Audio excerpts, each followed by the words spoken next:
All right. Hello, my friend. Good evening and good morning.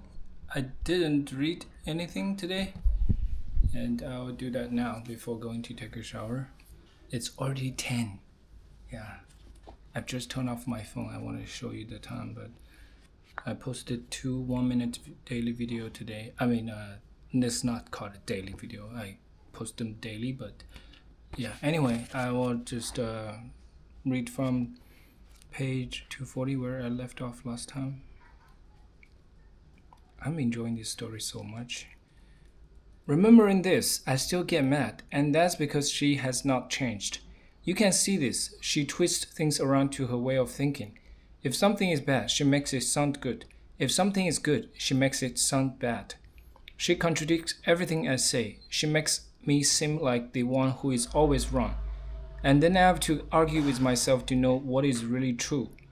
Anyway, after that fight, I was so mad I could only sit on my bed, thinking about Hu Lan's mocking words. I told myself she was the one who always said foolish things. She was the one people laughed at behind her back. And when I no longer wanted to hear her words in my head, I searched for something to do. I opened a drawer and took out some clothes given me to by new aunt, a lot of cotton made by one of our family's factories.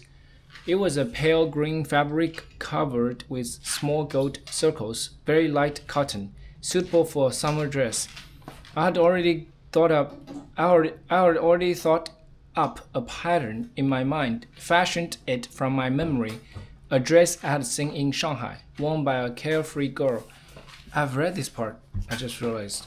Let me just go a few pages later.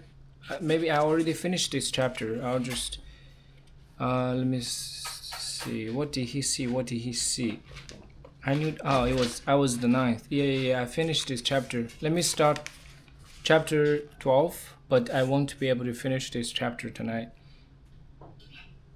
逃难 money, chapter 12. By the time winter came, there were few planes left, so the only thing falling from the sky was rain.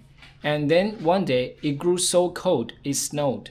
This was the week we moved from Yangzhou to Nanjing, which was only a few hours' ride by truck, and that day in Nanjing was the first time I saw snow. It reminded me of little feathers, the ones that flew through the air when Guy and I used to play chicken feather ball. That's how it felt to me. In Nanjing, we also had an Air Force servant, different from the one in Yangzhou, not so crazy. And he was saying, "Don't worry, ladies, this won't last long." In Nanjing, snow is like a high-level official. Doesn't come too often, doesn't stay too long. Hu Lan and I were watching from the first-floor window of a large house. The place had once been a fine-looking mansion built for a foreign businessman, now used as temporary quarters for all kinds of people. It was 2 stories, with 4 pillars and tall windows running across the front, and all around the house were trees. The servant said they came from France, but the leaves had fallen off, so French or Chinese, you couldn't tell any difference.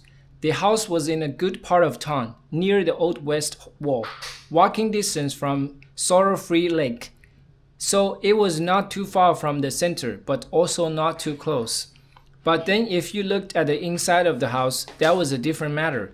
As you walked in, you could see right away the sofas had been worn down by many people's bottoms, the rocks scraped by feet going in and out year after year, and in every room the wallpaper was cracked and peeling. The kitchen had a leak coming from 2 corners. You could tell this house was like an orphan, no family to love it. The same afternoon I first saw snow, I was showing the servant how to clean out the coal stove so it would not smoke so much the next time.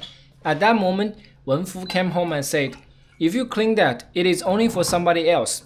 And then he told us what the Air Force had announced. We would leave Nanjing soon, maybe in 2 weeks, maybe less. "We have not been here even 1 week," I started to say. Wenfu was not smiling, and I knew his meaning. The Japanese were coming. That day I went to the Air Force post office to send 2 telegrams to Shanghai. one to my bank instructing them to withdraw 400 Chinese dollars to give it to Wenfu's sister, the other to Wenfu's sister telling her where to send the money. The telegraph operator girl helped me pick the right number of urgent words. At the end of the telegram to Wenfu's sisters, I added, "Hurry, we are soon Taonan." I added the word Taonan myself to make my sister-in-law hurry, to take my request seriously. Perhaps I was exaggerating, maybe not. Anyway, I put it there because that was a word that made everyone jump. This word, Taonan. Oh, there's no American word I can think of that means the same thing. But in Chinese, we have lots of different words to describe all kinds of troubles. No, refugee is not the meaning. Not exactly. Refugee is what you are after you have been Taonan and are still alive. And if you are alive, you would never want to talk about what made you Taonan. You are lucky you have never had to experience this. It means terrible danger is coming, not just to you, but to many people. So everyone is watching out only for himself. It is a fear that chases you, a sickness, exactly like a hot fever in your brain. So your only thoughts are escape, escape, nothing else, day and night. And the hair on your head stands straight up because it's as though you can feel a knife pointed at your neck and someone's hateful breath just 2 steps away. And if you hear a shout or see someone's eyes grow big, that would be enough. The fever turns into a chill and runs down your back and into your legs, and you are running and stumbling, running and stumbling. You are lucky you don't know what this means, but I will tell you what it's like, how it almost happened to me. Alrighty, I need to stop now before I get so immersed into the story.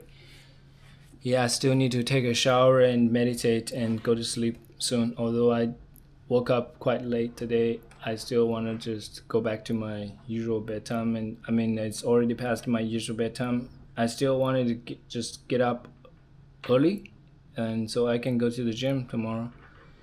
I haven't been to the gym for the last few days. Alright, thanks for reading with me. Bye.